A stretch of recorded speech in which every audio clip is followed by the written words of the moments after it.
Nú Stefan Wynbergen á línunni. Mr. Wynbergen. Yes.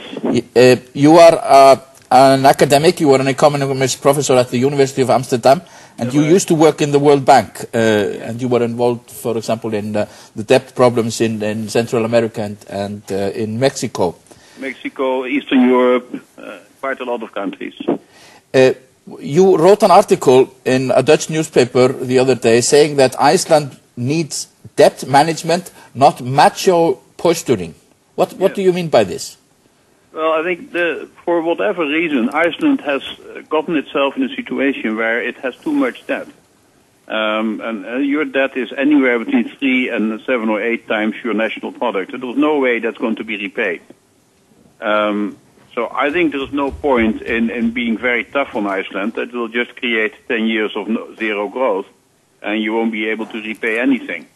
I think it's for the creditors, not just for Iceland, but for the creditors, it would be better if we forgive a large part of the debt so that at least you can pay what's left. And I think what the Dutch government is doing now is actually not the right policy.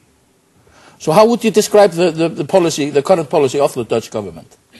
Well, they basically want to be paid. They insist on being paid fully and in a relatively short time frame.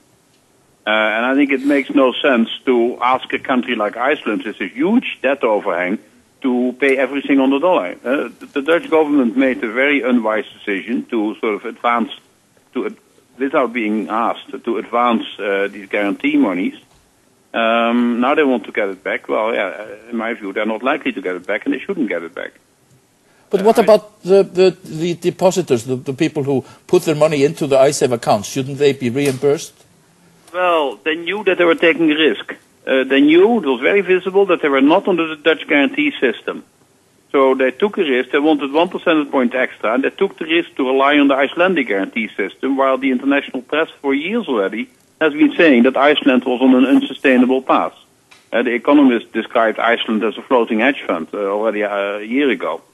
So they knowingly took that risk. I don't think you should protect people who seek risk, that you should protect them against negative outcomes. I think they deserve to find out that risks sometimes mean you lose. So you think they are to blame themselves?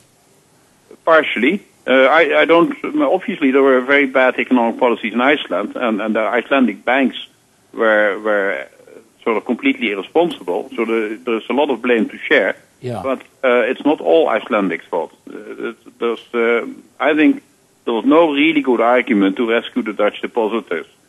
ISAVE was a small internet bank, was not a bank of systemic importance.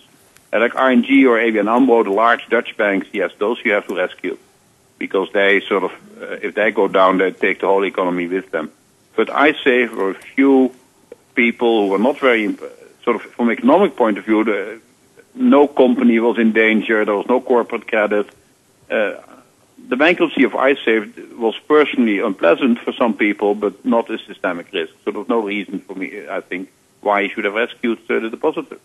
So you think that the Dutch government and Finance Minister Broos, they need to change their policies regarding this matter?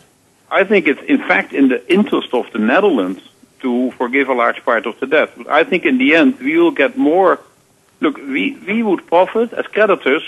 It would be better for us if Iceland has high growth, enters the EU, and sort of is going to do very well, because then you can repay much more than if we throw you into sort of the modern day equivalent of a debtor's prison. Because there you can't work productively and you can't repay anything. I think what Bos and there are two ways of looking at what Bos and Brown do. One is they're just stupid and they try to get everything, although they should know that they won't get it. The other one is a little bit more malicious. That I remember from my Mexico days. They're the small creditors were always the one that were the most intransigent, because they wanted to create a lot of nuisance value, and then they hope that the big creditors buy them out. But I think for a government, that's irresponsible behavior. Okay. Mr. Van Wynbergen, thank you very much for being on the program. Okay.